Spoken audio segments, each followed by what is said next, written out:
This evening, getting under the skin of the Ivy League, those 8 old, definitely distinguished colleges that are known for their ivy-covered buildings and their sometimes superior attitudes to other colleges and universities, which often gets under the skin of people who went elsewhere.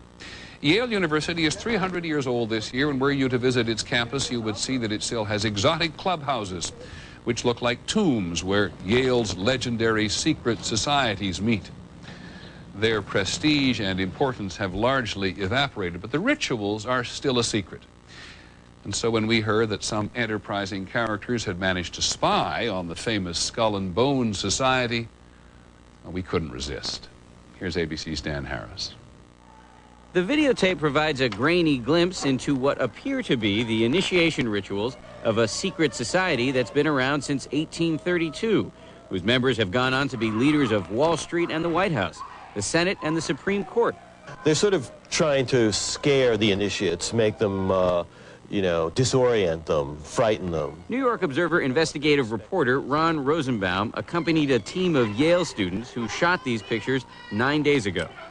Rosenbaum's curiosity about Skull and Bones was permanently piqued when, as a classmate of George W. Bush, he lived right next to the Tomb, the group's heavily fortified home. From their perch, Rosenbaum and his cohorts taped the tomb's courtyard. What they captured, they say, was initiates, known as neophytes, being forced to kiss a skull, then members performing a mock killing.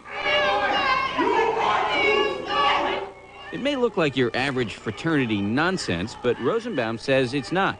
Even though it may seem silly to us, it seems to mean something to them, and you can't argue with the success of Skull and Bones. True.